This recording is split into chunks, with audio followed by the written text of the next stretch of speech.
Tequileros, antes de comenzar este episodio de Tequila pa' la Herida, queremos advertirte que el capítulo de hoy podría incluir temas sensibles. Las opiniones expresadas a lo largo de este podcast son responsabilidad de quienes las emiten. Este podcast no pretende educar a ninguno de sus espectadores. Te invitamos a escuchar con discreción y respeto. Disfruta del episodio. Muy bien. Que fluyan. Pues eso esperamos nosotros también. Nosotros también. Las disculpas nadie las lee. No así, sí, no es cierto, no es violador. Me equivoqué y esa ya nadie la lee. Pero sí leyeron que eras violador y todo el mundo te acusa. Yo aún más, porque soy más grande que ustedes. No, yo ni sí, real, aunque no me vea tanto como ustedes. No, sí.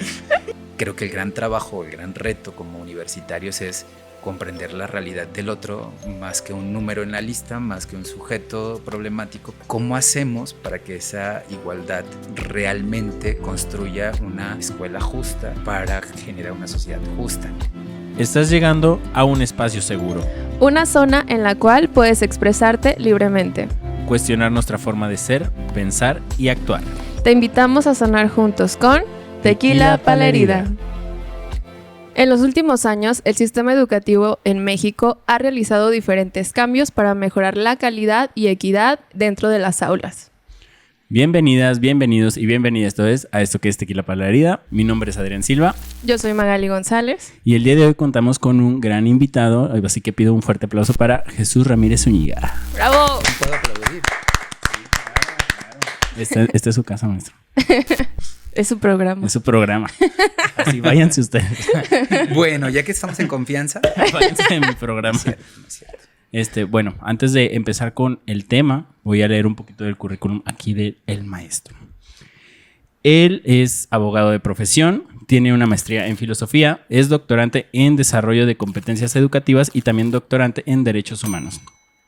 Como experiencia, tiene en el área de docencia a nivel bachillerato y licenciatura. Así que del tema que vamos a abordar, entonces vemos que es todo un experto. Además de que es director de una institución, esa parte es muy importante. Así que nuevamente un fuerte aplauso para la profesionalización.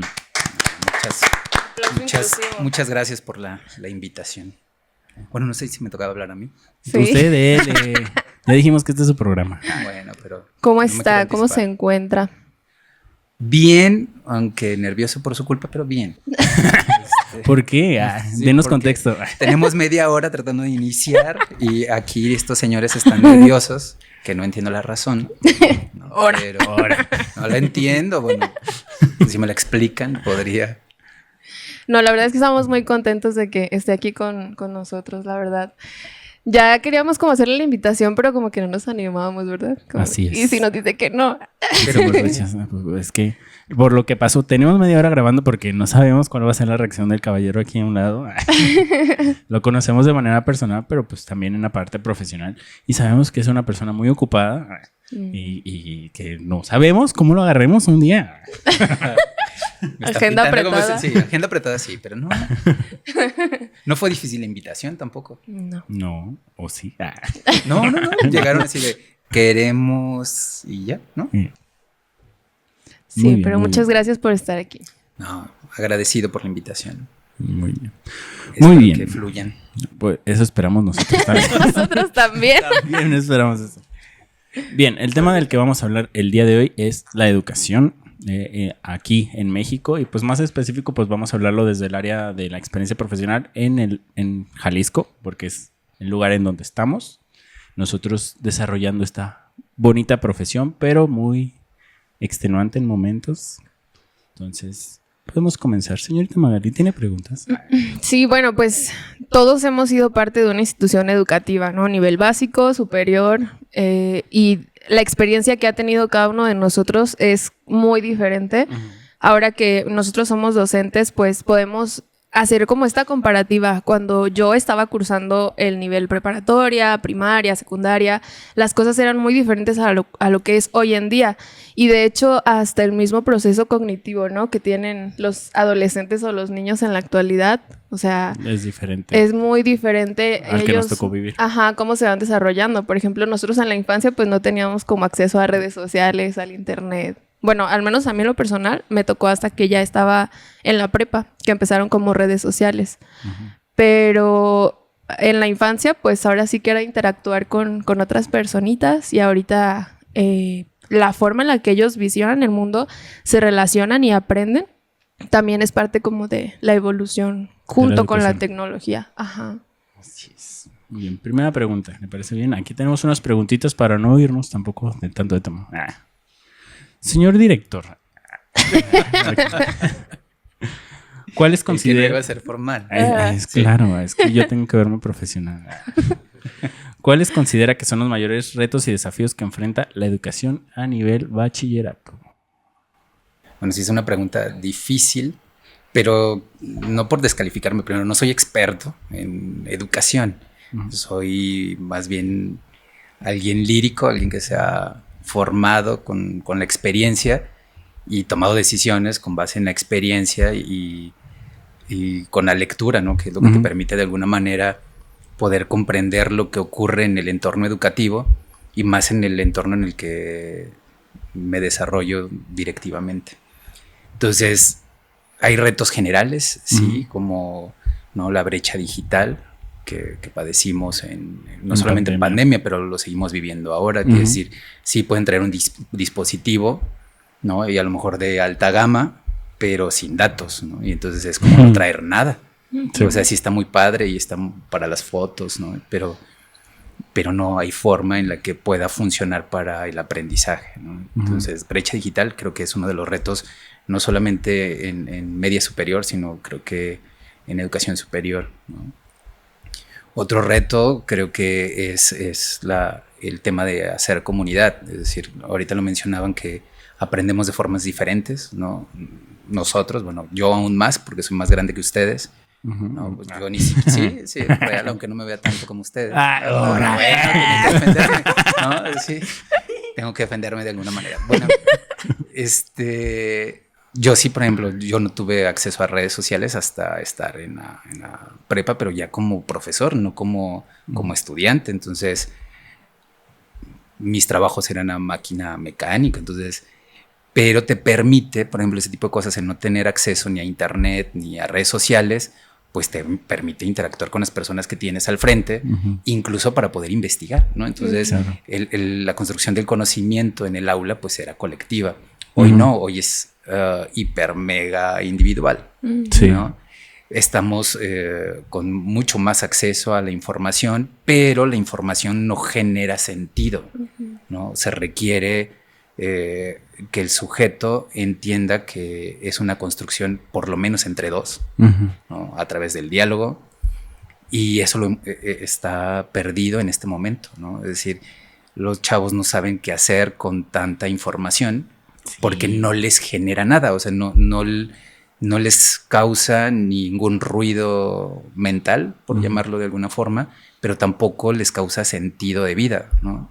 Para nosotros, incluso leer era construir una realidad enfrente. Ellos ya no hacen eso. No. O sea, lo que leen son instantes, imágenes, y eso es lo que comparten, es el instante vivido en la cámara, pero no coincide con el instante vivido en la realidad. Es decir, construyen una historia, ¿no?, pero no narran su vida, ¿no? Está construida de instantes aislados, y eso es lo que vemos en redes. Sí. Pero también si lo transfieres a su propia forma de aprender, el conocimiento está en el mismo sentido. Es decir, está aislado, no correlacionan ni siquiera las unidades de aprendizaje, no correlacionan conceptos, no lo llevan a la vida diaria, entonces no les permite tomar decisiones. Entonces creo que el gran reto es que la educación, en el sentido más amplio como formación de sujetos, tenga que hacer que permee las estructuras sociales, es decir, que nos permita construir comunidad. Creo que ahí estamos totalmente limitados en todos los sentidos, no solamente los adolescentes, creo que hasta los adultos. Ya no conversas, por ejemplo, estás a distancia, pero no llegas a casa a contar lo que te pasó porque lo estuviste contando todo el tiempo por mensajes. Entonces, cuando llegas, ¿de qué hablas? Si todo el tiempo decía, estoy haciendo esto, estoy haciendo aquello, ¿y en qué momento llegas a compartir lo vivido? Ya se lo contaste por un mensaje que no expresa nada, sino una acción. o un hecho, pero ya no hablas de lo que te hizo sentir porque asumes que ya está contado. Entonces ya no hay esa estructura que te permite profundizar nada, ¿no? Llegas y pues me fue bien, me fue mal y me siento bien, me siento mal, pero no haces un ejercicio ni para ti mismo de decirle, o sea, esto que pasó, qué sentido cobra para mí y qué sentido cobra para la familia o para la pareja o para el trabajo incluso, ¿no? Es decir, estamos dedicados más al consumo, a la producción, al trabajo y sí, a la recreación, pero no en el sentido antiguo en el que te podrías sentar y podrías pensar sobre lo vivido, sobre lo que querías hacer. Ahora los momentos de recreación es ocuparte otra vez. Y te ocupas en el móvil, te ocupas en el cine, te ocupas en el concierto, te ocupas en el antro y ahí no se genera comunidad. Hay diversión, sí, yo no digo que sea aburrido, lo que digo es que no se genera ese proceso de interacción humana que te permite pensar en lo que realmente eres o haces. Sí, generar lazos. Sí, los vínculos están rotos. Generamos vínculos virtuales que nos hacen sentir en comunidad, pero que no genera ni siquiera movimiento, ¿no? O sea, no, las redes sí, cuando quieres dañar a alguien, las redes es el vehículo perfecto para lastimar, ¿no? Aún sin razón, porque no tienes derecho de réplica, es decir, las disculpas nadie las lee, ¿no? Así, sí, no es cierto, no es violador, me equivoqué, y esa ya nadie la lee, no. Pero sí leyeron que eras violador y todo el mundo te acusa, ¿no? Entonces creo que hemos perdido esa sensibilidad para lo humano y creo que ese es un reto de la educación, es decir, sí usarlos como un medio para el aprendizaje, ¿no? Las redes incluso. Yo soy promotor del uso de los dispositivos, del uso de las plataformas, del uso de las redes para comunicarnos, pero también para que esa comunicación genere historias, historias de vida, historias de aprendizaje, ¿no? Que permitan que los estudiantes transformen su entorno, ¿no? Si no pensamos en que la educación debe cambiar la vida de los sujetos, entonces no estamos haciendo nada en el aula. Si solamente pensamos que ir al aula es decirles, bueno, esto más esto te da como producto aquello y este concepto te permite comprender aquello, pues creo que estamos como muy limitados en nuestro propio concepto de formación. Justo creo que es muy importante esta parte de cómo visualizamos la educación, ¿no? Porque yo lo veo, digo, ahorita yo lo entiendo diferente, porque cuando era alumna también era como que, ay, tengo que ir a la escuela y como que tengo que cumplir con esto, y así como que no lo ves como que es lo que te va a dejar para que seas una persona pues productiva, con capacidades, habilidades, ¿no? Para que puedas trascender un poco más de solo existir y ya. Y creo que tiene que ver como con esta parte también de que nos obligan a ir a la escuela. Y a veces hay niños, por ejemplo, con los estilos de enseñanza, que ellos tienen un método diferente y es como que no. A huevo tienes que aprender como yo. A mí me enseñaron, no sé, a lo mejor a el anormal o algo así, y es como a huevo tienes que hacerlo de esta manera. Entonces los niños empiezan como a generar una frustración, como una idea irracional respecto a la escuela, y conforme van creciendo, ya cuando nos llegan a nosotros en nivel bachillerato, es como siguen estando obligados. Y así es como, es que pues mis papás me dicen que tengo que estar aquí. Y ya nada más quiero cumplir con la prepa y ya ponerme a trabajar. O sea, no lo ven como que es para ellos. Y, por ejemplo, a mí mis papás siempre me decían, la única herencia que te vamos a dejar es el estudio. Ajá, ¿no? Porque mi papá siempre fue como, lo que yo he hecho, mi casa, mis bienes son míos. Y tú tienes que construirte lo tuyo.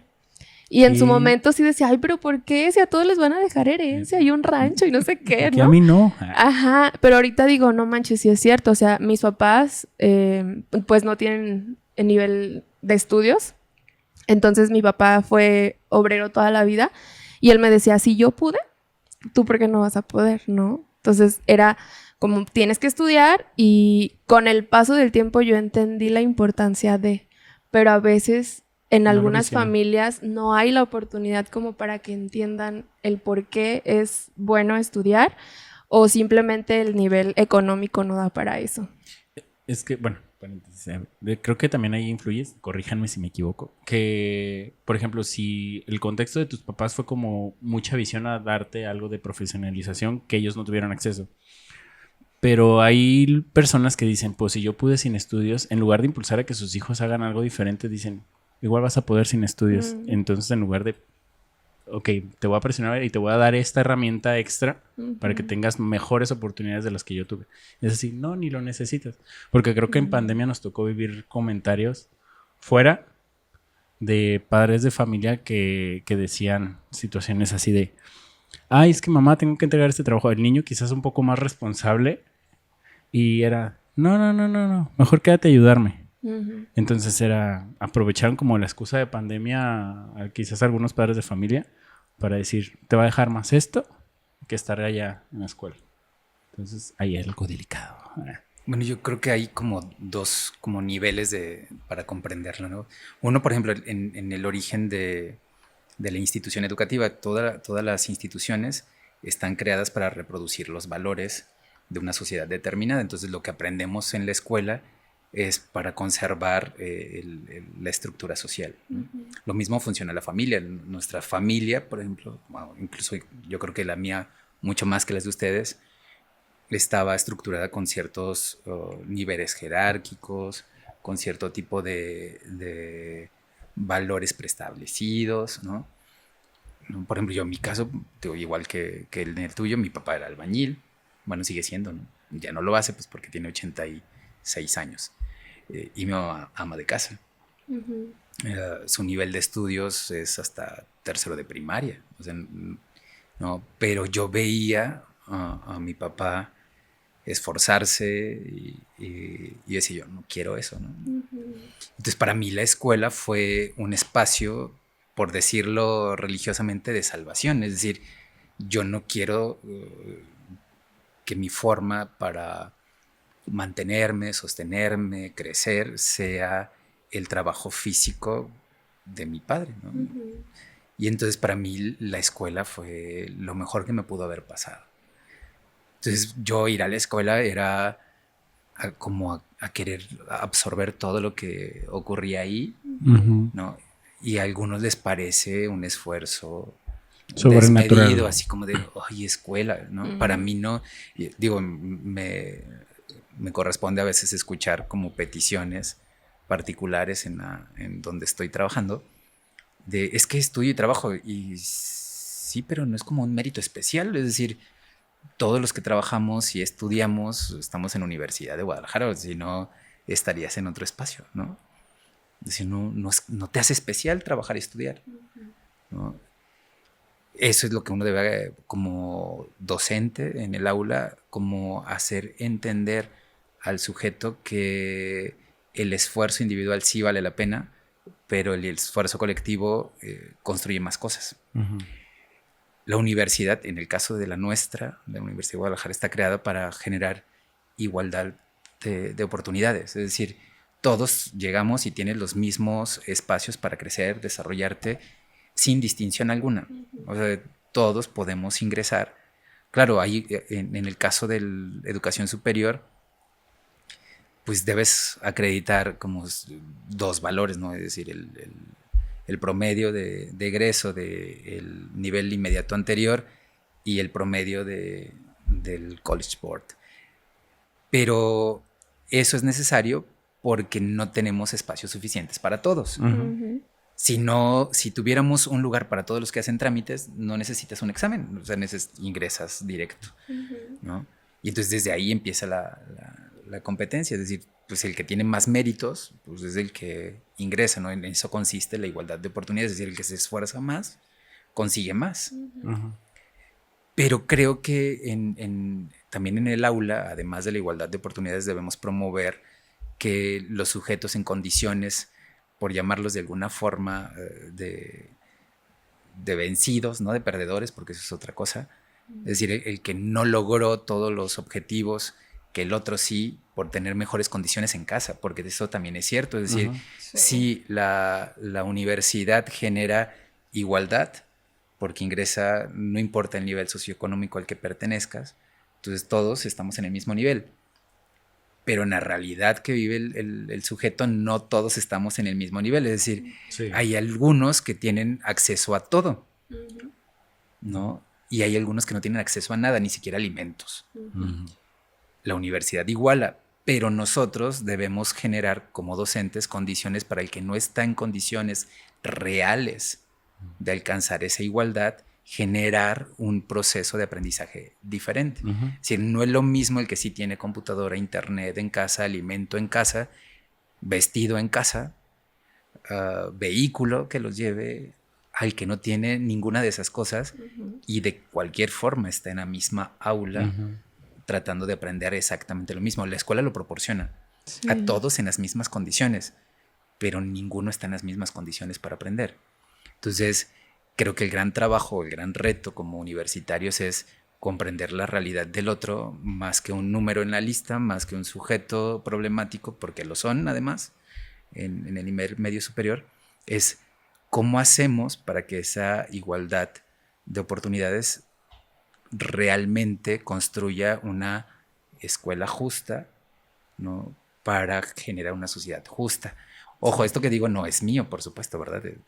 Lo he leído, porque no voy a decir el autor, pero creo que por ahí va lo que estamos tratando de hacer, al menos en la institución en la que yo promuevo ciertos programas o creo ciertos proyectos que no salen de la nada. Es decir, yo siempre que creo algo, aunque no lo explique, tiene una base en algo que ya se probó en otra parte del mundo, que hacemos una adaptación a esta, que generamos particularidades, que tiene que ver también con mi proceso formativo. Es decir, yo estoy bastante influenciado por filosofía, más que por teorías educativas. Eso pues, no es mi nivel de expertise, nada, ¿no?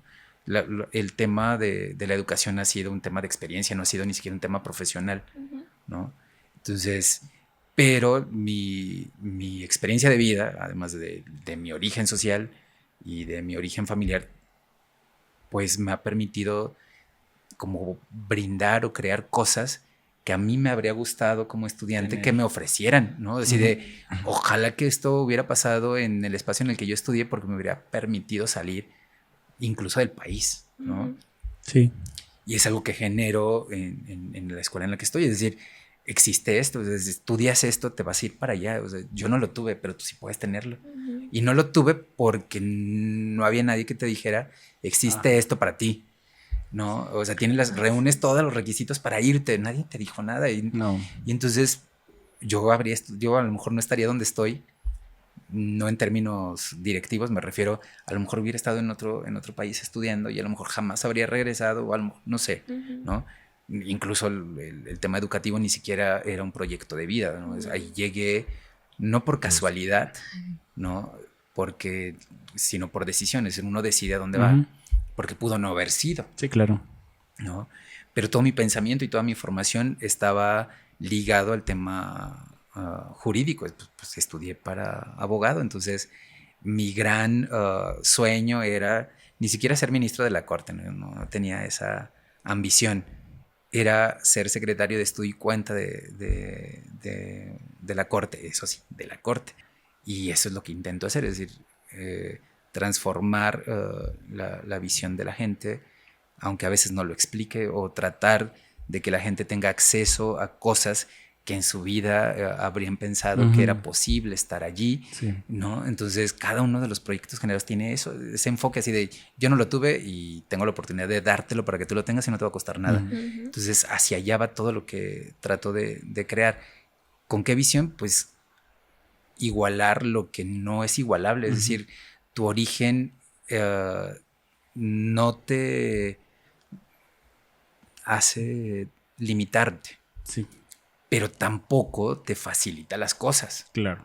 ¿No? Entonces, con lo que tienes, puedes hacer las mismas cosas que otro y aprender las mismas cosas que otro. De manera y diferente. a nosotros como profesionales nos toca brindar las condiciones para que el que no las tiene esté al mismo nivel que el que sí las tiene. Entonces, ese es un gran reto, ¿no? Entenderlo como docente. Uy, sí. Porque pues tenemos, digo, en la escuela en la que yo estoy, muchos que tienen una visión tradicional sobre el aprendizaje y sobre lo que debe ocurrir en el aula, ¿no? Porque el aula es un espacio para construir conocimiento, sí, pero también valores, ¿no? Porque los sujetos que van a salir de las aulas son los que te van a gobernar, son los que te van a guiar, porque pues tú vas envejeciendo. Entonces, si lo que ocurre en el aula no lo llevas a que ocurra en el espacio social, pues estamos equivocando la ruta, ¿no? Es decir, no es solamente construir conocimiento, es cómo hacemos para construir, digo, soy muy repetitivo, construir comunidad, es decir, todos estamos en este mismo espacio, ¿no? No me refiero ni siquiera al tema de colonia, me refiero a las decisiones que estamos tomando hoy como docentes o como administradores de instituciones educativas, está pensada en el futuro, es decir, y a 10, a 15 años, porque esos sujetos que están saliendo de nuestras aulas son los que te vas a encontrar si vas a ir a un hospital, si vas a ir a un juzgado,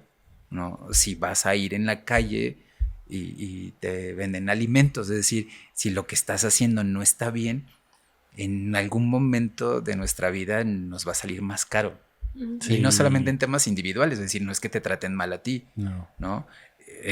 Nos va a salir caro el que no formes sujetos con integridad ética, con cierto nivel de valores empatía, que todos aceptamos como válidos. Es decir, no digo valores específicos porque a algunos les puede parecer como muy estructurado o tradicional, pero hay, creo, valores de sana convivencia, por así que nos permiten entendernos, que nos permiten empatizar con lo que le sucede al otro, y creo que en eso estamos perdidos como docentes, porque creemos que la responsabilidad es: apréndete este concepto, entrégame este producto, y estás preocupado por el producto, no por la habilidad, no por el conocimiento, porque creemos que nuestra responsabilidad es puramente cognitiva, ¿no? A nivel disciplinar, y disciplinar, por llamarlo de alguna forma, a nivel temático.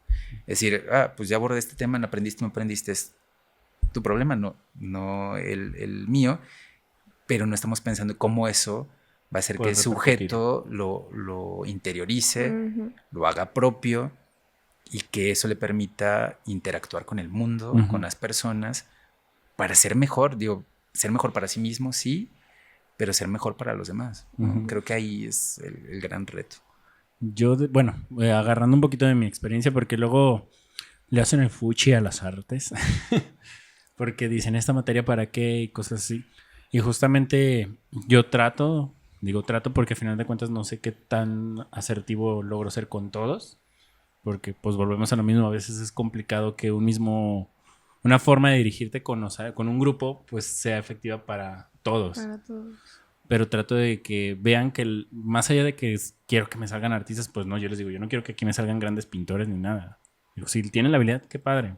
Pero más allá de eso, lo que quiero es que salgan seres un poco más sensibles, capaces de expresar emociones y externarlas de formas diversas. A lo mejor yo lo hago con el arte, pero les digo, puede ser por poesía, puede ser por pintura, pero vas a encontrar una forma en la cual puedas comunicarte, liberar emociones, tensiones y una serie de cosas que a veces vamos cargando y que ni siquiera nos corresponden.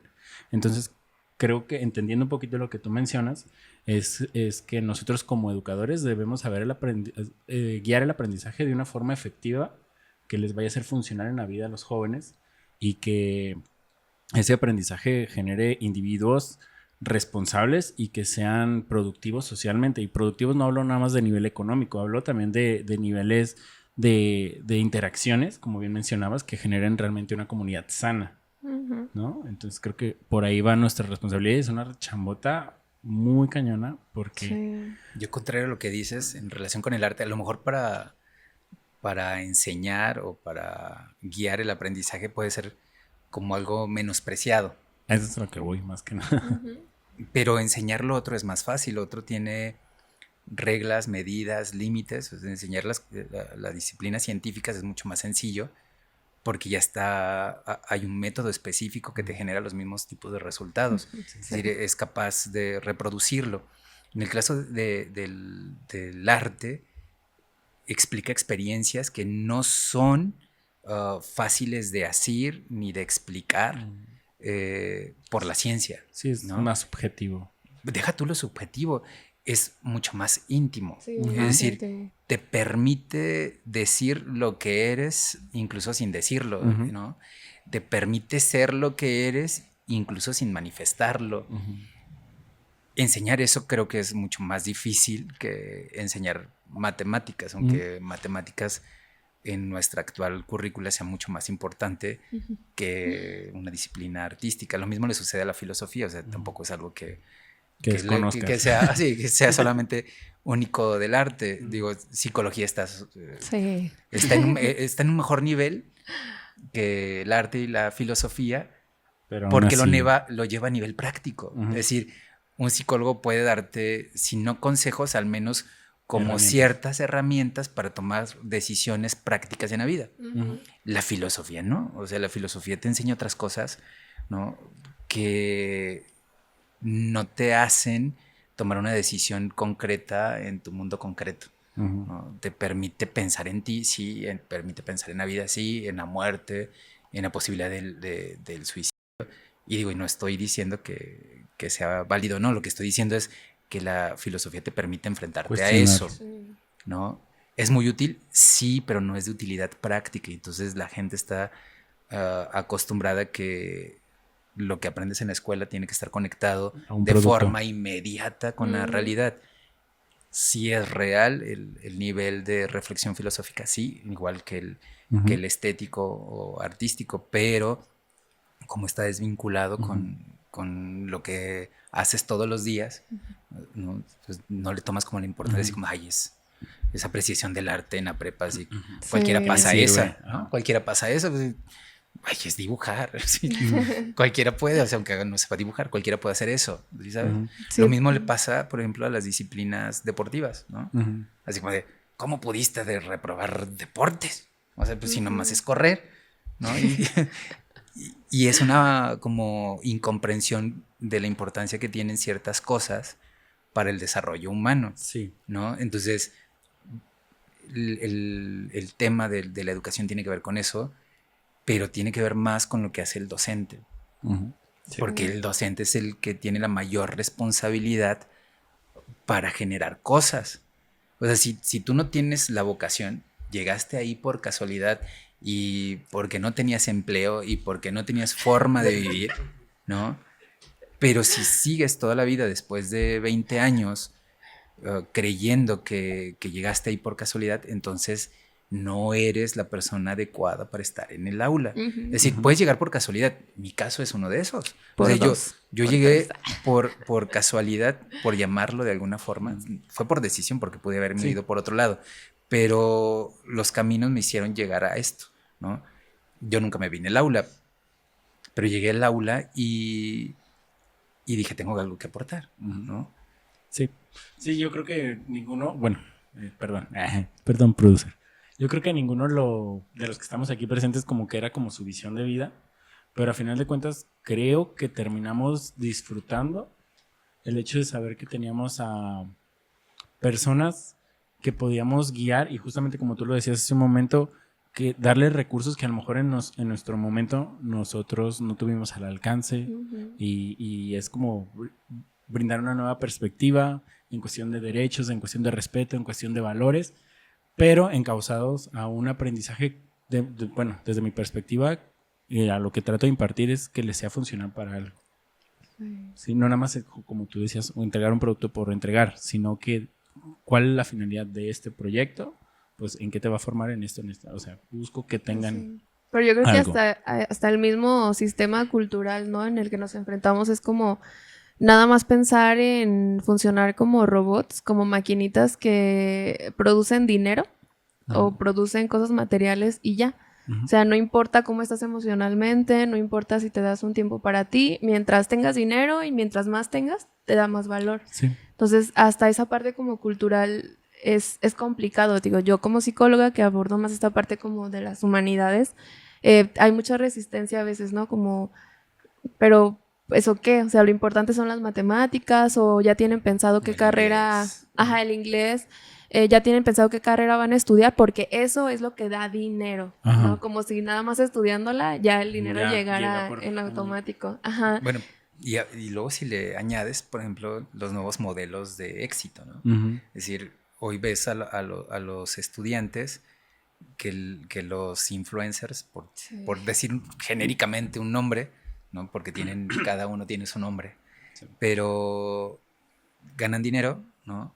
Y crees que si haces cosas como ellos, ¿no? Vas a monetizar tus redes sociales y te vas a vestir como ellos se visten, vas a viajar como ellos viajan, a comer donde ellos comen.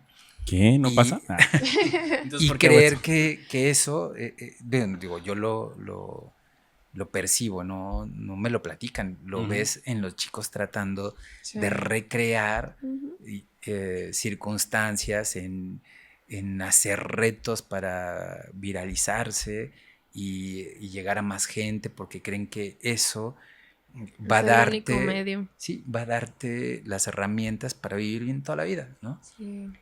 Pero también es un instrumento para llenar ciertos vacíos. Digo, tú Vacíos. sabrás más de eso que yo en términos psicológicos, pero estamos en una como constante recolección de instantes porque lo que estás viviendo no te llena, Ujú. no te genera ninguna satisfacción y entonces el instante que sigue, es decir, obtienes algo y decir, no es suficiente. Eso, o sea, sí, está bonito, sí, me siento bien, sí, me hace feliz, pero el que sigue, ¿no? Ya, Sí, o sea, pero ya ¿qué duró, más? o sea, que sigue, o sea, después de esto, ¿qué más me va a dar satisfacción para estar bien? Ujú. Y tiene que ver con la misma idea de consumismo, es decir, Sí. las redes sociales están inundadas de eso, Sí. con el Big Data, es decir, todo lo que entras es lo que te escuchó tu propio teléfono, que espero que al rato no me aparezca en mis redes sociales, pero es lo que te va generando la toma de decisiones, ¿no? Ujú. ¿Por qué? Porque no generamos un espacio reflexivo, es Sí. decir, todo debe ser instantáneo, inmediato y a la mano, como nuestro teléfono móvil, ¿no? Es decir, aquí está y es real, es decir, no necesitas ya ni siquiera a tener una experiencia de compra, ¿no? A palparlo, ¿no? Es decir, agarras tu teléfono, Quiero me gusta esto. esto, Lo ves y ya. lo ves, o sea, no hay ni siquiera la experiencia De sentir la de tela. sentir, Ajá. ¿no? Ni de tenerlo cerca Pero la emoción es de- que, como ves que va avanzando y cuando llega y es como que, ya llegó mi Sí. paquete. Sí, porque ves la trayectoria Ajá. del Esa es la única envío experiencia. Sí. y abrir el paquete o la caja, o sea, la Sí. experiencia de abrir lo nuevo. Pero en cuanto lo abres, se acabó. Sí. Ajá. Te vuelves a meter a ver ahora que Sí, cargo. ahora quiero otra Que experiencia. tiene de que eso. ver con los placeres del consumismo, pero no Sí. hay un proceso de reflexión ni de interiorización sobre las consecuencias que tiene solamente consumir y desechar, consumir y desechar. ¿No? Ocurren con nuestros teléfonos, es decir, te venden el siguiente y el siguiente año con año y quieres el siguiente aunque el teléfono sea idéntico al que tenías, ¿no? Ujú. Sí, no sé por qué, pero eso, Pero dicen. ¿Ya? La gente es La así. gente habla y dice. la gente cuenta que eso les pasa, ¿no? Sí. Pero si lo llevas a un nivel de reflexión y de decisión, creo que eso te permite en algún momento, no siempre, pero en algún momento decir, esto ya no, ¿no? Es decir, nosotros conocemos, ustedes también, personas que quieren estrenar vehículo todos los años, ¿no? Yo no. Sí, conocemos una persona. Y que aún teniéndolo No hay se una sienten bien. satisfacción. Sí. Ajá. Y quiere más y más. Sí, que es ¿sabes? justo lo que decías. Y dices, bueno, ¿con qué se va a llenar? Ajá. O sea, si la experiencia de viaje no, si la experiencia de casa no, No. si el carro no, si la ropa no, la comida no, entonces ¿con qué sí?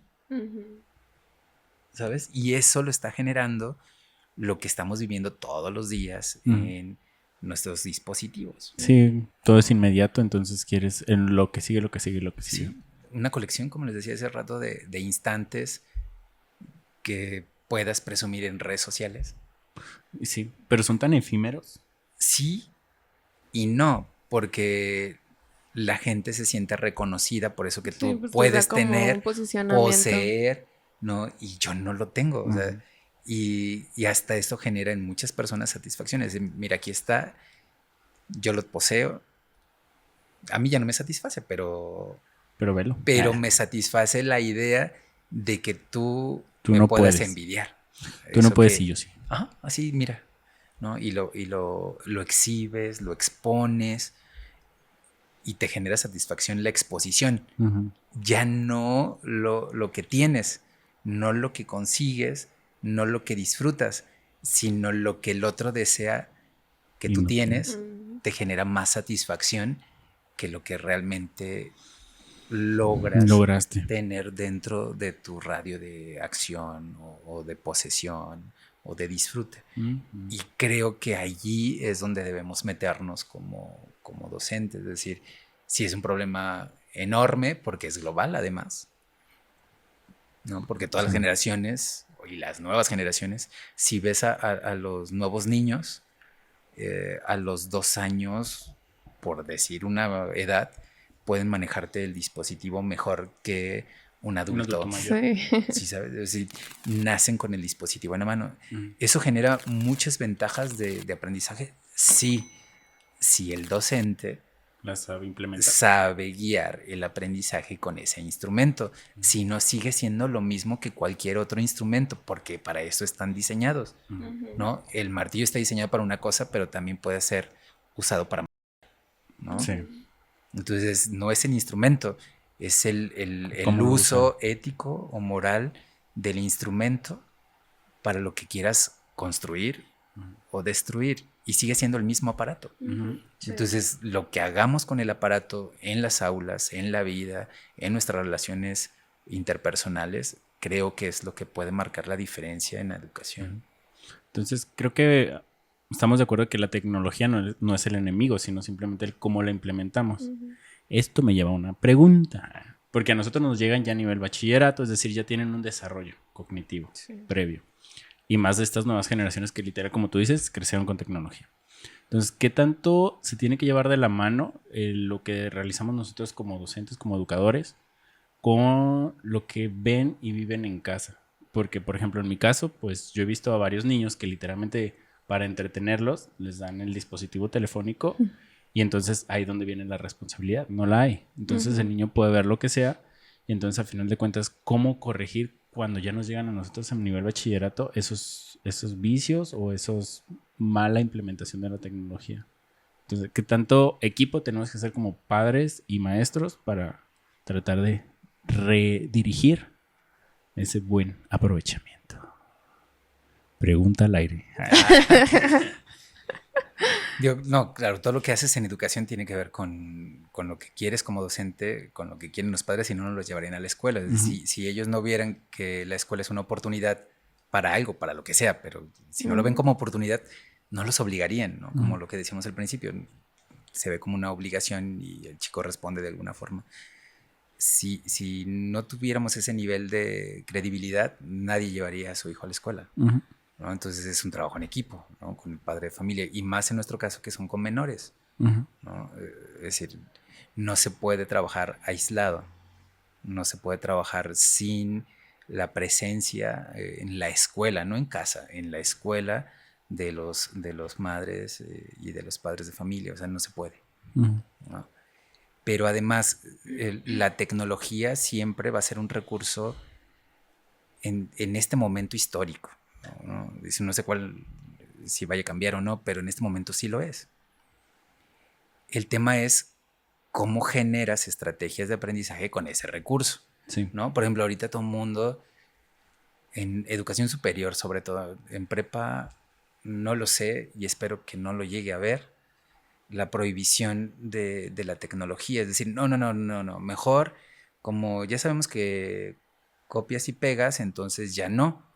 Entonces ahora entrégamelo a mano, como si entregarlo a mano funcionara para aprender, ¿no? Entonces dices, no, mejor, ¿cómo hago para que el profesor utilice, ¿no?, la tecnología para que el producto entregado sea lo que necesitas? Digo, pensemos ahorita, por ejemplo, en la tecnología a través de la inteligencia artificial, ¿no? Todo el mundo está asustado con el chat y que genera los trabajos y lo pagas. Qué padre que te pueda generar algo creativo sin tanto esfuerzo. El tema sería qué nivel de reflexión tienes sobre el producto entregado. Es decir, ¿qué le estás pidiendo? O sea, si lo único que le estás pidiendo es que te traiga un ensayo, pues el chat lo genera solo. Si lo pagas, claro. Si no lo pagas, pues no te genera nada, ¿no? Pero ¿qué viene en la evaluación del producto? Es decir, si es solamente un entregable, pues lo mismo da que lo escriba él a que lo escriba el chat, porque ni siquiera lo vas a revisar. O sea, no es el entregable, es la discusión sobre el producto. Claro. Entonces, lo puede hacer el chat porque las preguntas que le das al chat son preguntas que diseñas tú como individuo. Claro. O sea, si no le sabes preguntar, no te sabe generar. Entonces, ¿a dónde tenemos que llevar a los sujetos? A que sepan preguntar. Sí, claro. Y preguntar no es fácil. Vean ustedes entrevistando, no es fácil preguntar porque implica un nivel de reflexión profunda. O sea, tienes que saber hacia dónde se dirige el sujeto para preguntarle. Digo, no le preguntas a un sujeto de carne y hueso, pero está construido por sujetos de carne y hueso, claro, con las experiencias humanas. Entonces, es una acumulación de datos o de informaciones que le permiten generar un documento original acerca de un tema específico, pero tienes que saber preguntarle. Claro. O sea, si le preguntas qué es el suicidio, pues te va a dar... sí, el suicidio es cuando una persona bla, bla, bla, ¿no? Pero si le preguntas qué implicaciones tiene para la familia, para que enfrenta el sujeto para tomar esa decisión, eso requiere un poco, por lo menos un poco de reflexión previo a la pregunta. Y eso es lo que tendrías que evaluar. O sea, ¿qué le preguntó el sujeto, ¿no?, para que le diera esa respuesta? Entonces, cuando te entregan un documento como ese, es así de ver, ¿pero qué le preguntaste? O sea, que no te asuste que te lleva un documento del chat. Que te asuste que ni siquiera sea capaz de responder tu pregunta. Eso sí debería asustarnos. O sea, que alguien no sepa contestar algo. ¿Quiere decir que no hubo reflexión? Que no hubo nada. O sea, que ni siquiera leyó. Ni siquiera preguntó. ¿No? Cuando digo, yo lo digo porque en filosofía la mayor cantidad de los productos que pides son ensayos, ¿no? Podría cambiarse, pero bueno, la práctica es que pidas ensayos. Pero lo haces de manera tan general. Bueno, van a escribir un ensayo sobre la muerte, ¿sabes? Y si llegas a ese nivel y le preguntas al chat qué es la muerte, te va a contestar eso. No te va a preguntar así, bueno, biológicamente es esto, físicamente sucede esto. Sí. ¿No? Tradicionalmente en México ocurre esto con los muertos. Bueno, y sí es cierto, pero ¿y con eso qué vas a hacer? Claro. O sea, por eso digo que hay que perderle el miedo y mejor hay que buscar formas para instrumentar las herramientas que ya tienes y que no puedes cerrarte. Pues, o sea, hacer un retroceso así a escribir en papel. Yo al principio, cuando en el 2019, recién nombrado director, lo primero que hice es eliminar, por ejemplo, los portafolios impresos.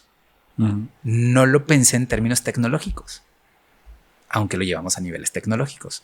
Lo pensé en términos económicos, es decir, en las condiciones en las que viven, y le pides todos portafolios y cada portafolio te sale en 50, 70 pesos imprimirlo, por 8 engargolarlo por 8, 9, 10 materias. Entonces, el mayor gasto del papá, mamá o del propio estudiante es al final del semestre, ¿no? 600, 700 pesos. Entonces yo pensé en el ahorro de eso. Y eso hizo la anticipación de irnos a las tecnologías y de hacer entregables digitales. Nos anticipamos a la pandemia, pero fue casual. Fue pensado en términos puramente sociales. Y después vino y entonces vimos las bondades, ¿no? También hay partes oscuras, ¿no? Pero lo oscuro tiene que ver con el docente, no con el estudiante, porque no lo ve como herramienta, lo ve como enemigo. Entonces, si lo ves como herramienta, entonces te auxilia. Si tú le das las indicaciones correctas a la herramienta o a la plataforma, te evita trabajo porque evalúa solo. No, ya no tienes que revisar el documento. Hay una plataforma que revisa por sí misma si hay plagio o no. Entonces ya ni siquiera tienes que leerlo. Lo importante es lo que se construye en el contacto humano, no en la plataforma. La plataforma hace registros que te ayudan a evaluar avances de naturaleza académica, pero no axiológica. Es decir, lo humano no se puede evaluar en plataforma. Por eso hay que priorizar lo que ocurre en el aula, y en el aula no debe ocurrir la lectura del libro de texto. Eso es, no voy a decirlo con las palabras que había pensado, pero eso no debe ocurrir ahí. Sí. ¿No? No niego que la experiencia lectora de un texto literario puede ocurrir en el aula. Creo que debe ocurrir en el aula. La lectura en voz alta es una forma también de interactuar, pero de un texto literario, no de libro de texto. O sea, si tú reduces la práctica educativa en tu aula a reproducir el libro de texto, es una experiencia de aprendizaje muy pobre, porque el libro de texto está diseñado para darle acompañamiento al estudiante, no al profesor. Entonces, si tú lo diseñas alrededor de un libro de texto, ojo, no necesitas profesor. Así es. Pues sí. Sí, es que yo creo que esta parte de los docentes es súper importante, ¿no? La parte del compromiso y también de evolucionar junto con las necesidades que se van presentando en la actualidad, ¿no? Como esta parte que menciona de volver a escribir y que todo sea en papel y lápiz. Pues no, nosotros tenemos que evolucionar junto a las necesidades que tienen también pues los adolescentes o los estudiantes que hay en la actualidad. Sí. Y aparte sería como dar pasos para atrás, eso sería negar que existe ese tipo de competencias y que ellos ya van a competir contra el uso de la tecnología de otros individuos. Sí. Entonces sería como un retroceso decirle, no me lo vas a entregar en computadora porque pues, sus competidores están utilizando la tecnología. Es una realidad innegable, entonces nosotros nos tenemos que adaptar. Ahorita que mencionabas esta parte de los textos, yo soy uno de esos que de repente también decía, no, me lo traes en cuaderno, todavía hasta hace un año. Y porque yo... El diseñador gráfico. El diseñador. Diseña en papel de seguro. Porque al final, ya reclámeme, pues hágalo frente a la cámara, evidencieme. No. Exhíbame. No acostumbro a hacer eso. Vemos. Sorbito. Pero justamente en cuanto dejé de pelearme con eso, porque dije, lo van a hacer y copian y pegan y no peleándome con esa parte no va a llegar a nada. Entonces ya justamente lo que hacía era, ok, pero ahora dime de qué trató. O hacer como una especie de ejercicio, justamente porque dije, lo van a hacer y no me puedo detener a revisar 40, 50, 60 estudiantes por grupo como para ver si copiaron o no copiaron todo el documento. Pues a lo mejor si lo hicieron el primer renglón, a lo mejor ahí te das cuenta, pero si lo hicieron más abajo y nada más pusieron el primer renglón bien, pues entonces ¿cómo te das cuenta? No tienes el tiempo para leer toda la cantidad, sobre todo los profesores que a lo mejor tenemos bastantes horas clase, pues son 40, 50, 60 alumnos por grupo, entonces pues, está cañón. Entonces, invitar a los profesores que tienen a su cargo a pequeños jóvenes, llámese niños, llámese adolescentes, preadolescentes, que no se peleen con la tecnología. Entiendo que para los que están un poquito ya de edad más avanzada, pues es complicado adaptarse a estas necesidades tecnológicas, pero pues yo lo que hice fue, ok, tráemelo impreso, no tengo bronca, pero pues esto nos va a servir para reflexionar en clase. Pero es que, bueno, por ejemplo, yo conozco profesores, como tú dices, de un poco edad avanzada, que con la pandemia ¿se adaptaron? Se adaptaron, ¿no? Hay quien renunció, o se jubiló, o sea, también es válido, porque no pudieron dar ese paso, ¿no? Pero hay otros que quisieron aprender, ¿no? Porque se trata de eso, es más de un tema de actitud que de aptitudes. Es decir, no tienen las habilidades, pues las desarrollo. O sea, no nací con eso, pues lo aprendo. pero creo que lo más importante es lo que tú eres.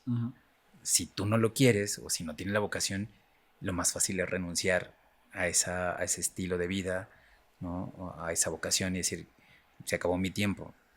También es válido, o sea, yo no digo que no sea válido renunciar, creo que es mucho más válido renunciar y decir, yo ya no puedo con esto, o sea, mi tiempo ya acabó aquí, a que te aferres a un tiempo y quieras hacer que la gente se adapte al tuyo. Ahí sí creo que no hay justificación, es decir, y no tiene que ver con la edad, tiene que ver con lo que quieres dar, ¿no? Y entonces cuando realmente es tu vocación, buscas la manera de transformarte en las prácticas. Sí. Es decir, si ya viste que el producto que tú pides, lo acabas de decir tú, es decir, que me rindo al pedirlo por escrito y mejor me adapto. Es una forma de reconocer, yo quiero estar aquí y entonces tengo que buscar yo la manera de que el producto que ellos entreguen desarrolle lo que yo quiero que ellos tengan en su persona. Entonces, si eres capaz de ver eso, no importa la edad que tengas, ¿no? Importa las ganas que posees de transformar, de aportar, de guiar, de construir, ¿no? De enseñar en el mayor sentido del término. Entonces, creo que no hay edades, ¿no? Al contrario, yo diría, bueno, es una pérdida el que las personas de edad avanzada, como los llamas tú, se vayan. Es decir, pues porque se supone que son los que más experiencia. Tienen, más conocimiento tienen, más sabiduría acumulada. Entonces tú esperas que esas personas grandes, en el mejor sentido de los términos, te ayuden a, se oye muy exagerado, pero a iluminarte, es decir, a darte luz en ciertos caminos, ¿no?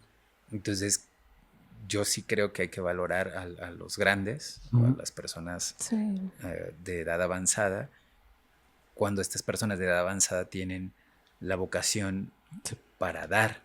Quien no la tenga tendría que ser un acto de honestidad y decir, yo hasta aquí, ¿no? Y eso también es algo que debes aplaudir. Pues, sí, también se debe valorar eso, porque reconocer, pues, es parte de... Sí. Pues algo producir.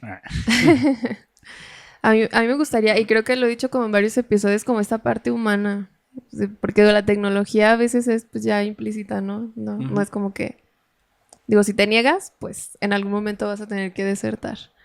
Pero la parte humana yo lo veo mucho en el aula, y también pues cuando yo era estudiante, ¿no? Como esta parte de haz esto, haz, pero no te preguntan cómo estás, por qué tienes sueño, ¿sabes? Porque hay alumnos que se la pasan dormidos todas las clases y a veces es como ponerles un castigo y eso hace que tengan una peor relación con la escuela. Entonces, acercarse y preguntarles, oye, ¿todo bien? ¿Por qué no dormiste? ¿Por qué tienes sueño? Y de ahí puedes rescatar muchas cosas, desde la parte humana, no solamente del hacer y entregar y ya.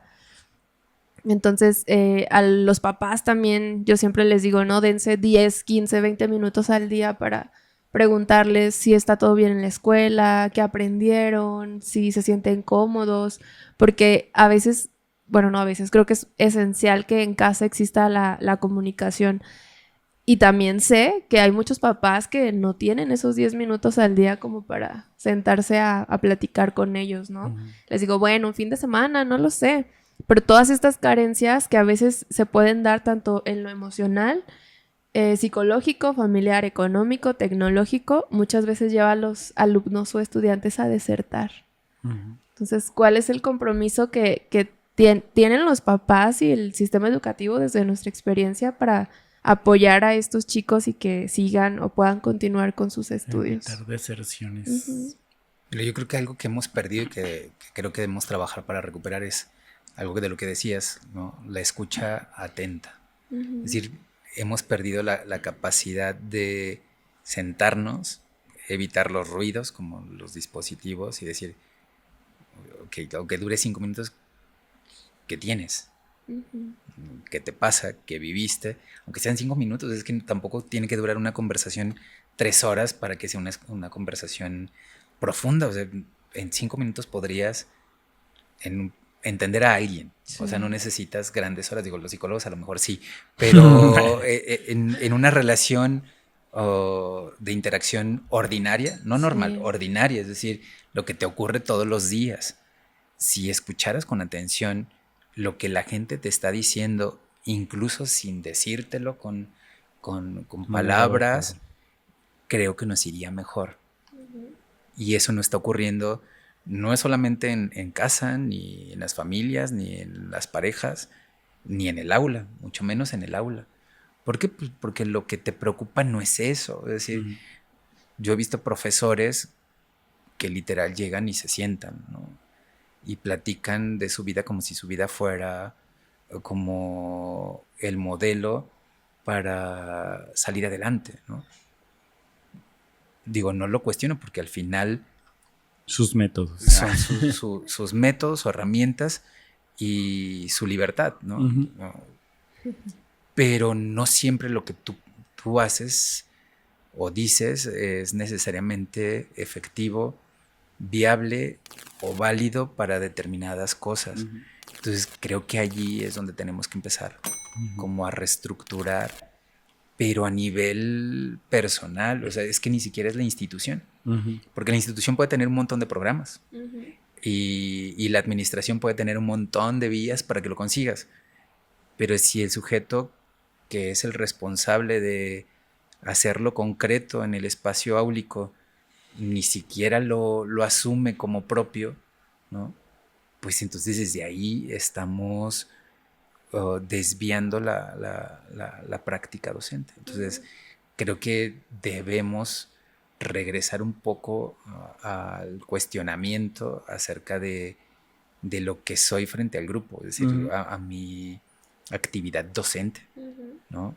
A mi capacidad para mostrar lo que yo de manera anticipada por mi formación pude ver, ¿no? Puede ser ya no válido, porque también es cierto, es decir, alguien que no se actualiza, pues llegar al aula y parecer retrógrada, ¿no? Pues porque no lees más, ¿no? Yo he visto, no solamente donde trabajo, sino en otras partes, ¿no? En una ocasión hasta censura tuve, porque me decían, es que tú los dejas leer más de lo que deberían leer, ¿no? Decían, pero es que esas lecturas vienen en el programa que tú me diste que yo debía impartir. Sí, pero es que ellos están acostumbrados a que el profesor llegue, hable del tema y ellos discutan sobre el tema. Digo, ¿y en qué momento está el proceso de discusión con el profesor que se supone que tiene mayor nivel que el estudiante? No sé, si tú no llegas a eso y te preparas como muchas personas solamente con el libro de texto, pues ¿qué clase de nivel como docente tienes frente a tu estudiante? ¿A ti te ha tocado vivir transiciones educativas? Como, bueno, desde docente, como secretaria y actualmente como director. Y pues más que nada es cómo ha sido tu proceso de adaptación en esos diferentes niveles y el cómo la institución va a apoyar o va a enfrentar el nuevo reto del sistema educativo. ¿Qué hace tu escuela? ¿Dónde laboras? Mira, creo que hemos sido de alguna manera pioneros en cosas por el ambiente en el que estamos, ¿no? Ha sido complicado porque regularmente uno como docente esperaría que te llegaran los mejores estudiantes, pues porque el proceso es más sencillo para construir cosas. Y entonces uno tiene que adaptar los programas, tiene que adaptar las estrategias, tiene que adaptar los proyectos. Bueno, espero que no te estés riendo de esto. Bueno, ya sé por qué te estás riendo. Sí, ya sé de qué se está riendo. No, será el simplillo. Como para poderlo meter a la charla, ¿no? Se está riendo de ustedes. Sí. Eso lo dejas para que se le quite. Y tenga yo evidencia de por qué... De cómo tergiversar esto para... de por qué voy a estar justificado si la próxima... Toma 3. ¿Te ha tocado transicionar a ti como docente, como secretario, como directivo por diferentes estructuras o, se me olvidó ir la palabra, reformas educativas Pero como institución, ¿qué cosas ves favorables o cómo ustedes han ido construyendo y adaptándose a las nuevas necesidades educativas que van apareciendo y más ahorita que estamos viviendo una transición? Ahorita que estabas hablando me recordó un libro como esta forma de liberar el aprendizaje, es decir, si ya no pensamos el aprendizaje como en disciplinas aisladas, es decir, aprendes matemáticas sin asociarse a español o comprensión lectora, creo que estamos perdiendo un poco la estructura necesaria para sobrevivir en términos sociales. Uh-huh. Entonces creo que la nueva forma en la que vamos a estar tratando de construir conocimientos, de realizar aprendizajes en las instituciones educativas tendrá que ver con productos que integren a todas las disciplinas y que permitan el desarrollo de lo que llamamos de habilidades blandas, es decir, el pensamiento crítico, ¿no? El desarrollo de cierto tipo de valores. Entonces creo que nuestro enfoque tiene que estar más en el saber hacer cosas, en saber comprender realidades, en saber transformar las situaciones problemáticas en espacios de solución, y eso no puede estar en la disciplina aislada. Tiene que estar más en el producto entregable y no en términos puramente físicos o evaluativos. Es decir, no es el producto que se entrega para que me ponga 100, sino en el producto que se entrega para transformar tu entorno. Es decir, si tú solamente piensas que la escuela es el espacio en el que te pueden evaluar para obtener una calificación que te permita ingresar al siguiente nivel, entonces estamos perdidos desde ahorita. Uh-huh. Sí. Entonces lo que tenemos que aprender hoy es cómo desarrollamos las habilidades que se requieren para el mundo actual.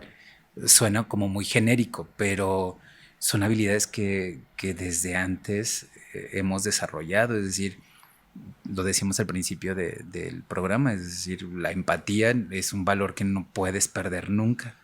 Es decir, el sentir compasión, ¿no? El dolor que se siente por el dolor que sufre otro. O sea, ese tipo de cosas no puedes perderlas nunca. Y estoy hablando solamente en términos emocionales, pero piénsalos en términos puramente prácticos. Es decir, si yo no me uno con el otro que sabe más que yo en determinada área del conocimiento, no voy a construir algo que sea válido para todos. Entonces, no, creo que debemos dejar de pensar que aprender a leer bien sea una cuestión solamente de español.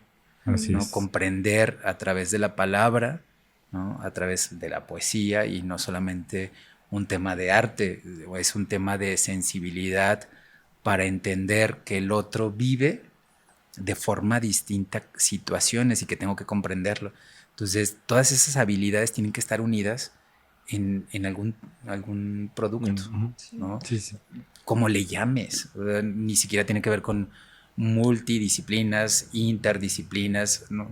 Tiene que ver con el diseño de algo que le permita al estudiante o a la estudiante meter todo su ser, ¿no? Por decirlo así. Es decir, la educación tiene que ver no solamente con lo que sucede en tu cabeza, aunque todo suceda ahí en términos no solamente metafóricos. Me refiero, no es solamente un tema cognitivo, es un tema de emociones, sensaciones, habilidades incluso manuales, prácticas, de comunicación, ¿no? de lenguaje corporal, ¿no? Todo debe estar inmiscuido, validado, guiado, transmitido, construido, para que el sujeto pueda responder a situaciones. Es que no los estamos haciendo ver la realidad completa, ¿no? Es como si todo se comprendiera matemáticamente y los matemáticos dirán, pues sí, ¿no? Es la forma más válida y racional de comprender el mundo. Sí, sí puede ser cierto, hablando solamente desde la ciencia, pero ¿y lo demás? ¿Dónde va a quedar? ¿No? Entonces, creo que debemos comunicarnos entre todas las personas que nos encargamos o nos responsabilizamos de la formación de los sujetos. Entonces, si nosotros no interactuamos para sentarnos a dialogar sobre lo que vamos a pedir, que el otro nos demuestre haber obtenido o desarrollado, no valdría la pena dejar tareas. Así es. ¿No? Es decir, tú nomás pides actividades por cumplir un entregable, pues a lo mejor es válido para una institución. O sea, yo no digo que sea un desperdicio, lo que digo es que si no está enmarcado en un objetivo, si no está enmarcado en el desarrollo de una habilidad, si no está enmarcado en la transformación de un ambiente o de un contexto, tendríamos que cuestionarnos. Sí. Yo no digo que no sea válido, tendríamos que cuestionarnos si estamos haciendo el trabajo para el que nos contrataron. Sí, claro. ¿No? Y por la decisión de haber tomado como vocación el estar frente a un grupo y decirle cosas y cuestionarnos si lo que estamos diciendo habrá valido o no la pena haberlo dicho. Entonces, creo que allí está lo que nos debe preocupar a todos, ¿no? No solamente como directivo, sino como docente. Digo, ya no estoy frente a grupo como debería, pero creo que desde la visión de directivo, después de haber pasado por todas esas transiciones, como tú lo llamas, me ha permitido tener cierto grado de sensibilidad, experiencia o preparación para poder proponer proyectos específicos que a veces parecen como aislados, ¿sabes? Es decir, cuando yo llevo a un invitado con una especialidad específica, dirás, bueno, ¿y esto para qué nos sirve? Pues solamente para abrir el horizonte y ya es demasiada cosa. Sí. ¿No? Invitar a la reflexión. Entonces, creo que debemos generar sentido en todas las posibilidades que los proyectos generan, ¿no? Y no verlos como distractores del proceso formativo, porque la gente cree que todo debe ocurrir en el aula y no. Todo debe ocurrir en el sujeto. Sí. Y el sujeto puede estar en cualquier espacio para que ocurra el proceso de aprendizaje, no en el aula, no en la butaca, no en el pintarrón, ¿no? Entonces, si cambiamos eso en el docente, en el padre y madre de familia y en el estudiante, creo que el proceso de aprendizaje sería más exitoso. Sí. Pues prácticamente es como dejar de pensar solo en la sumativa, es decir, que solo a cuántos puntos te va a dar el producto, sino realmente qué te va a dejar ese proyecto, ese producto, ¿no? En el individuo, como dices tú. Muy bien. Señorita Magali, ¿algo más? Sí, pues yo creo que también para los papás va a ser muy difícil, ¿no? Como poderse adaptar a este nuevo modelo que viene, porque pues ya están o estamos acostumbrados a algo. Y cuando algo como que nos saca de la zona de confort, a veces nos solemos rehusar o no permitirnos como entender el por qué. Pero igual creo que es con el tiempo, con el compromiso, como bien lo mencionabas, de los papás también en casa, ¿no? Que se involucren y que es un trabajo triangular, que no nada más es del docente, sino de todos los que participamos en el tema y en el proceso de educación. Así es. Muy bien, pues ¿qué te parece si vamos cerrando con esto? Sí, pero, cerrando. Señor director, ¿gustaría dar algún pequeño mensaje quizás a los padres, a los estudiantes, para cerrar esta pequeña entrevista? Bueno, yo solamente como una invitación, ¿no? Invitación a profundizar el aprendizaje, a abrirnos al diálogo, ¿no? Y a no tenerle miedo a aprender cosas nuevas. ¿No? Suena como redundante aprender nuevo, pues si ya lo tuvieras no sería nuevo, pero me refiero a las nuevas formas de aprender, a los nuevos instrumentos para aprender y a las nuevas generaciones, ¿no? Sí. Porque también el docente debe estar adaptado, dispuesto a aprender del estudiante. Sí. Es decir, cuando, bueno, al menos en mi historia, no podrías cuestionar al docente, ¿no? Si, se equivocó. Sí, confirmo. Sí. Hace rato platicábamos algo que no voy a decir al aire, pero regularmente ¿no? Regularmente Son vistas. somos una figura de autoridad. Uh-huh. Y entonces que alguien te cuestione o que alguien haga ver tu error te hace sentir vulnerable, ¿no? Creo que debemos abrirnos a que el otro, aunque sea menor que tú, tenga menores o pocas experiencias comparada con las tuyas, siempre es alguien que puede mostrarte una realidad diferente que tú no tenías cercana. Entonces, pues es más como una invitación a la apertura. Sí. Y una invitación a generar diálogo y comunidad. Muy bien, bien dicho. Porque al final de cuentas, como docentes, creo que tenemos en una misma aula diferentes realidades. Entonces tenemos que aprender a trabajar, porque volvemos a lo mismo. Quizás sí tengo una forma de impartir las clases, pero eso no quiere decir que no me pueda adaptar también a las necesidades particulares de cada uno de los chicos, y sobre todo cuando hay tantas tareas a veces desde casa que también a veces nos toca hacer un trabajo quizás no propiamente de psicólogos, pero por lo menos tratar de que no se vayan con una carga emocional también de la escuela y no terminen desertando. Uh-huh. Así es, creo que también como lo expresábamos, también papás, alumnos y docentes, eso de darse el valor de ser vulnerables, híjole, sí es bien difícil, ¿no? Desde cualquier punto que lo veamos. Por ejemplo, si estamos pasando como un mal rato, nosotros también como docentes, a veces como ponernos vulnerables ante ellos, algo causa y está chido. Entonces, veíamos muy importante hablar sobre este tema. Como lo decía al principio, todos hemos sido estudiantes, algunos somos docentes, y sé que se habla mucho del tema de la educación, pero lo queríamos hablar como desde esta parte humana, ¿no? Que somos humanos, nosotros como docentes enseñando. Los alumnos son humanos también, que vienen con problemas, con heridas, con un montón de temas. Los papás también. Entonces es una carga de todo, y por eso veíamos muy importante hablarlo desde la parte humana. Así es. Pues, señor director, ¿dónde lo podemos encontrar en redes sociales para que la gente vea todos los proyectos que realiza ahí? Porque son muchos, déjenme decirles. Sí. No por experiencia personal. No por experiencia personal. Yo veo no lo que hemos publica. Visto en redes como que es muy activo. Bueno, en Facebook como Jesús Ramírez Zúñiga, en Twitter como Chuy Ramírez Zúñiga. Creo que en esas dos, fundamentalmente, porque las otras son como más personales.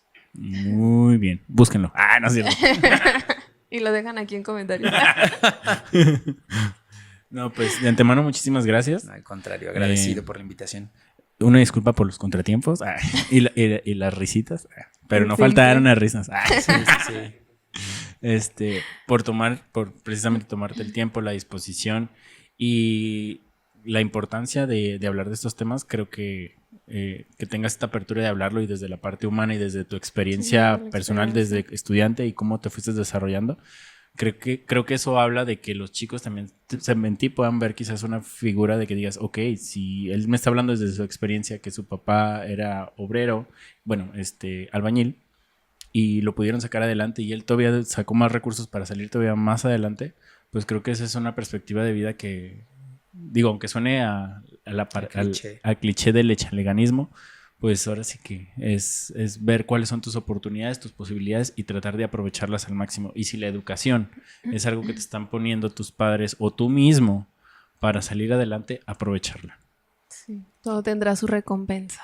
Muy bien, pues los invitamos a que nos sigan en todas nuestras redes sociales, también a nosotros, que estamos como Tequila para la Herida, en Instagram, Facebook, TikTok, en X, que nada más se promete, pero no llega.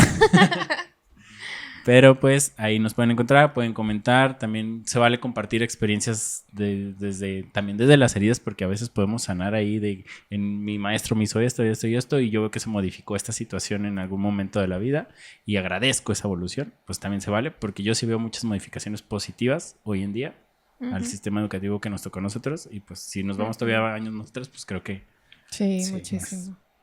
Muy bien, pues no nos queda más que agradecer la presencia del director, así que nuevamente un aplauso, por favor. Muchas gracias. Y pues no se olviden de seguirnos nuevamente en todas nuestras redes sociales. Me despido, mi nombre es Adrián Silva. Yo soy Magali González. Jesús Ramírez. Y esto fue Tequila para la Herida. Eso me hubieran ensayado. Ni modo, improvisación.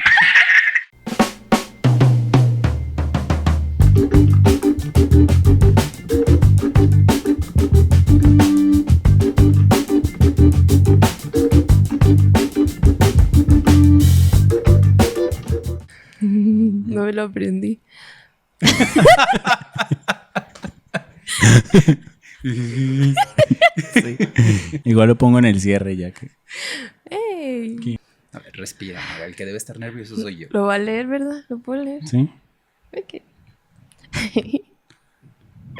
Es que tengo aquí una persona muy imponente.